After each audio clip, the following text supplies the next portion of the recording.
Tonight, shall be taking some stories from the Nation newspaper. We'll look at the Punch.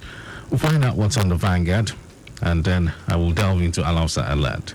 All right, then, so we'll begin our first story from the Nation newspaper, and it reads, Tinubu has okayed funding for second Niger Bridge. Abuja Kano, other project, says Umahi.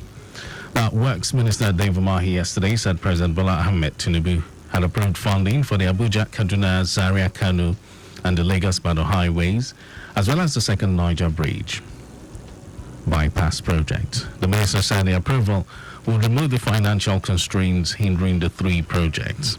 So you can catch that story from The Nation. I will take another one. Federal government tackles HIV, malaria, TB with $933 million from Global Fund. Let's talk about it briefly. The federal government yesterday said it had taken steps to further reinvigorate the nation's healthcare service delivery with the disbursement of Global Fund's $933 million to relevant agencies to tackle human immunodeficiency virus, acquired immunodeficiency virus syndrome, HIV/AIDS, malaria, and tuberculosis. The fund is expected to be utilized by the implementing agencies between this year and 2026. And over to the Punch newspaper, Nati Bahrain's women trafficking Oshun lady to Libya.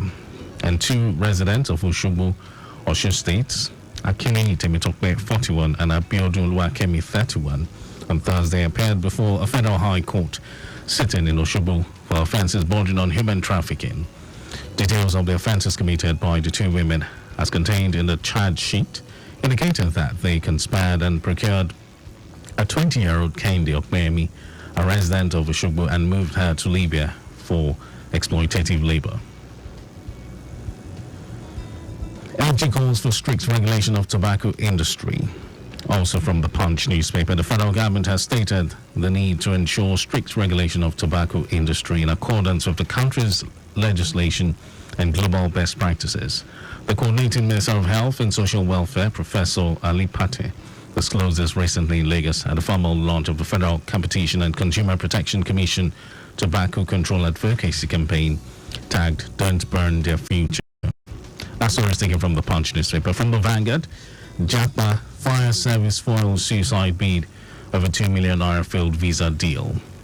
Now, the Kano State Fire Service said on Thursday that it rescued 37-year-old Safila Rabiu, who allegedly attempted to commit suicide over a failed deal. The public relations officer PR of the organization, Alhaji Saminu Abdullahi, disclosed this in a statement issued in Kano and made available to Newsman. Over to Alausa Alert. Law enforcement will be priority this year. That's from Alausa Alert. The lawbreakers will have a tough time in Lagos this year, Governor Babajide Sanwo-Olu has said. Lagosians should obey the laws. Sanwo-Olu said this during the state's 24th annual Thanksgiving service, with the first family of Lagos State held at the Tafawa Balewa Square, TBS, Lagos Island. The governor restated his administration's resolve to ensuring that relevant laws of the state are enforced with a view to fostering peace and orderliness among the citizenry. So that's how much you can take on newspaper headlines this morning. Remember that you can always get yourself a copy of the Dailies or go online to read more. Connect with us via any of our channels. We have Facebook, Lagos Traffic Radio 96.1 FM, and on X at Lagos Traffic 961. Over to Victor for the rest of the show. Hello everyone, this is Tony